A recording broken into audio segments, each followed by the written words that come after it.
ఈ దేశ ప్రధానమంత్రి రాజీవ్ గాంధీ గారి విగ్రహాన్ని సచివాలయం ముందు పెడితే కొంతమంది సన్నాసుల విగ్రహాన్ని తొలగిస్తామని ఈరోజు మాట్లాడుతున్నారు. అధికారం పోయినా బలుపు మాత్రం తగ్గలేదు. నీ బలుపు అనగదీసే బాధ్యత ఇక్కడున్న మా కాంగ్రెస్ పార్టీ కార్యకర్తలు తీసుకుంటారని చెప్పి ఈ టీఆర్ఎస్ సన్నాసులకు నేను చెప్పదలుచుకున్నా. ఆ సన్నాసి దుఃఖం బాధ ఏందని నేను కనుక్కుంటే అక్కడ వాళ్ళ అయ్య విగ్రహం పెడదాం అనుకున్నాడట. వాళ్ళ అయ్య పోయేదెప్పుడు, వీడు పెట్టేదెప్పుడు అక్కడ విగ్రహము? ఈ దేశానికి స్వతంత్రం తెచ్చిన కుటుంబము, ఈ దేశం కోసం 2 తరాలు ప్రాణాలు ఇచ్చిన కుటుంబము, ఈ తెలంగాణ రాష్ట్రాన్ని ఏర్పాటు చేసిన కుటుంబము సచివాలయం ముందు కోట్లాది ప్రజలకు స్ఫూర్తిగా అమరవీరుల స్తూపం పక్కన ఈ దేశం కోసం అమరుడైన శ్రీ రాజీవ్ గాంధీ గారి విగ్రహం పెట్టడం సముచితం. అంతేగాని ఉద్యమం ముసుగులో తెలంగాణ రాష్ట్రాన్ని దోసుకొని వేలాది కోట్ల రూపాయలు సంపాదించుకొని వందలాది ఎకరాల ఫామ్ హౌజులు కట్టుకొని తాగుబోతు సన్నాసుల విగ్రహం ఒకవేళ సచివాలయం ముందల పెడితే ఈ పిల్లలకు ఎవరిని ఆదర్శంగా చూపిస్తారు? పొద్దున్నేస్తే రాత్రి వరకు తాగి ఫామ్ హౌస్లో పొర్లాడే కేసీఆర్ విగ్రహం ఉండాలనా అక్కడ సచివాలయం ముందల? లేకపోతే దేశం కోసం ప్రాణత్యాగం చేసిన రాజీవ్ గాంధీ విగ్రహం ఉండాలన్నా తెలంగాణ సమాజం ఆలోచన చేయాలి. నిన్నటికి నిన్న సన్నాసి రాజీవ్ గాంధీ విగ్రహం తొలగిస్తే మేము అధికారులకు వస్తే అని అంటున్నాం. నేను ఒక్క మాట చెప్పదలుచుకున్నా. ఇక నాకు మంచి మాటలు రావు కానీ ఒక్క మాట అయితే చెప్పదలుచుకున్నా.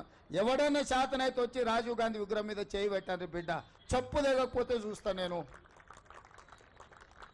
నీ అయ్యా విగ్రహం కోసం దేశం కోసం ప్రాణాలు ఇచ్చిన రాజీవ్ గాంధీ విగ్రహాన్ని తీస్తావా నువ్వు? నీకు అధికారం అనేది కళలో మాట, కళలో కూడా నీకు అధికారం రాదు. అసెంబ్లీ ఎన్నికల్లో 39 సీట్లు ఇస్తే పార్లమెంట్లో వస్తే 7 సీట్లలో డిపాజిట్ పోయింది, 15 సీట్లలో 3rd ప్లేస్లో వచ్చిన సన్నాసి నీ పార్టీ మళ్ళీ అధికారంలోకి వస్తుందా? నీవు మళ్ళీ రాజీవ్ గాంధీ విగ్రహాన్ని తీస్తా అని మాట్లాడతావా? చింతమడక పోతావు బిడ్డ నువ్వు అనుకుంటున్నావు. ఈ చింతపండు అవుతుంది అక్కడికి గిన వస్తే. ఆయనకి ఇప్పుడు తెలంగాణ తల్లి గుర్తొచ్చింది. ఇన్ని రోజులు గాడిదలను కాసినవా?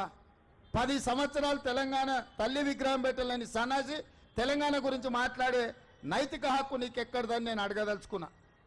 అందుకే పెద్దలు బట్టి విక్రమార్క గారి అనుమతితోని డిసెంబర్ 9, 2024 నాడు సచివాలయం లోపలనే తెలంగాణ తల్లి విగ్రహం పెట్టే బాధ్యత మేము తీసుకుంటాం.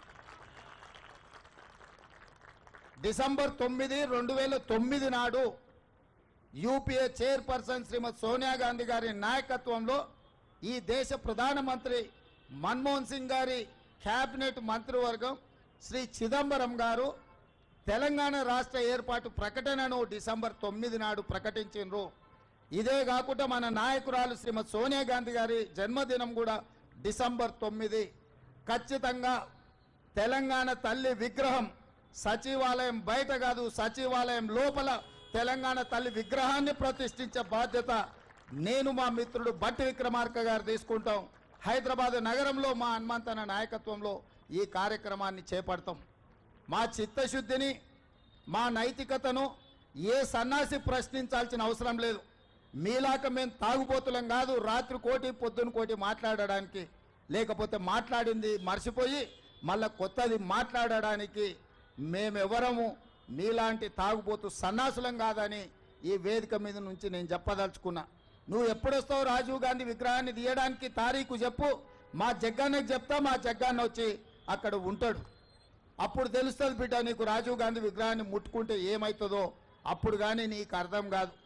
అందుకే ఈరోజు ఈ దేశ యువతకు స్ఫూర్తి ప్రదాత శ్రీ రాజీవ్ గాంధీ గారు వారి జయంతి సందర్భంగా మా హనుమంతన్న కొంతమంది క్రీడాకారులకు సన్మానం చేసిండ్రు, ఆర్థిక సహాయాన్ని వారికి తోసిన విధంగా చేసిండ్రు.